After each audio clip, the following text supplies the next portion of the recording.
Want to know the latest XRP news? What important statement did the head of the SEC make? If you want to find out, then watch this video to the end and like it.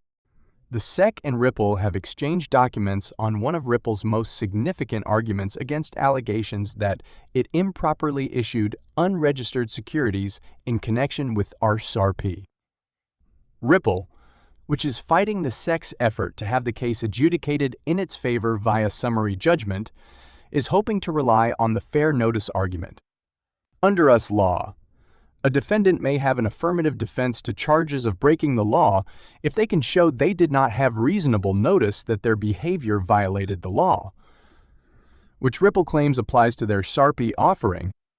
However, several recent court judgments concerning the reasonable notice defense imply that it would not apply in Ripple's case. The SEC called the court's attention this week to the most recent of these.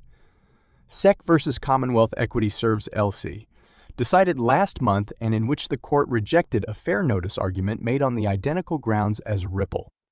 It specifically ruled that the defendant could not use the fair notice argument since the SEC's accusations were based on a 50-year-old Supreme Court decision. This was true, even though according to the defendant, the SECs had been aware of the improper activity for more than 2 decades. The SEC had been aware of the improper activity for more than 2 decades. In other words, the SEC's reluctance to enforce regulations in the past does not justify violations of same rules in the present. Given that the SEC's argument is similarly founded on decades-old Supreme Court precedent, the Howey test for assessing whether an offering amounts to an investment contract and so constitutes a securities offering, the SECs contended that the court should reach the same result. Ripple responded quickly, informing the court in a document that the Commonwealth case could not be used since the defendants adduced no contemporaneous evidence supporting its defense that market participants lacked fair notice. This, according to Ripple, is in contrast to its own argument, which it claims includes abundant evidence showing reasonable market participants did not think the offer and sale of XRP constituted a securities offering. It further contended that the court in Upton, on which Commonwealth is based, found in favor of the defendant's fair notice argument and that the court in this instance should do the same. According to the judge, Upton was an effort by the SEC to discipline the CFO of a brokerage business for breaching an SEC regulation that established the formula for calculating how much brokerages must keep in a client reserve account. The fair notice argument may apply since the SEC's punishments were based on a unique interpretation of an existing regulation that had not been made public. Instead, the SEC has based its claim on a straightforward application of a venerable Supreme Court precedent that has been applied by hundreds of federal courts across the country over more than 70 years, noted the judge in Elbry.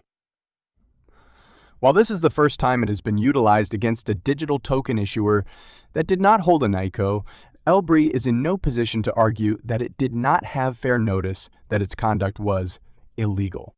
The court battle between Ripple and the SEC has been going on for 2 years and 120 days, and it is still unclear when the judgment will be handed out.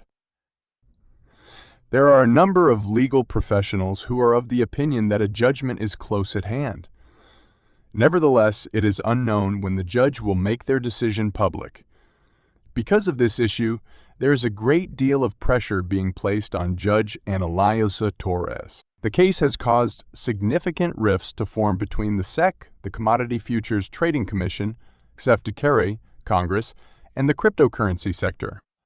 The attorney representing the XRP community, John E. Deaton, has increased the stakes in the court battle between Ripple and the SEC by claiming that this is the most important no-fraud SEC enforcement action since 1946. The lawsuit is now ongoing. Given the gravity of the situation, the judge is taking her time with the decision and giving serious consideration to each and every remark. As was pointed out by him, if the verdict goes against Ripple, Judge Torres is aware that she is dealing with a conservative court, and if the finding goes in favor of Ripple, she will be required to defend it to everyone. If the ruling goes in favor of Ripple, however, she will not be required to do so. The lawyers John Deaton and James K. Phelan have hypothesized on the basis of prior decisions made by Judge Torres that a judgment may come as early as the beginning of April and as late as the end of the month. Ashley Prosper, a member of the XRP community, has also forecasted that this week would be eventful. She based her prediction on Judge Torres' judgment on the Daubert petitions, which took 52 days to determine. Judge Torres is under a great deal of pressure as a result of the Ripple v. SEC court case because of the importance of the issue for international commerce and banking. It is not certain when precisely the judgment will be released. Nevertheless, it is anticipated that it will be forthcoming in the near future. Ripple and the SEC both have more to lose as a result of this lawsuit, and the cryptocurrency market is waiting with bated breath for the decision. The SEC has been fighting Ripple in court for over 2 years on charges that the blockchain startup marketed and sold unregistered securities in the form of XRP. The SEC maintains that the major blockchain business violated securities laws via its XRP sales and is requesting that the court issue summary judgment in its favor. Yesterday, at a congressional hearing before the House Financial Services Committee, SEC Chair Gary Gensler addressed a number of questions on recent developments in the cryptocurrency market. One of the most critical concerns posed to the SEC was whether he considers XRP to be a security. One of the most important questions posed to the SEC chairman was by Congressman Warren Davidson, who questioned whether he feels XRP is a security. Surprisingly, the SEC chairman hesitated to answer the question with a yes or no. Instead, the SEC chairman said that the topic of whether XRP is a security is now in court, and that there are ongoing conversations on the subject. We're in court, and there's active discussion and litigation on that, Gensler said. Notably, Gensler also failed to explain whether Ethereum, ETH, is a security or not. Many cryptocurrency fans were shocked by his reaction, considering that the SEC chairman has maintained that XRP is a security. Last year, Gensler said that Bitcoin is the only cryptocurrency he views to be outside of the SEC's authority. Many believe Gensler unsuited to reign over the agency's activities due to his harsh enforcement attitude in the financial markets, particularly the crypto industry.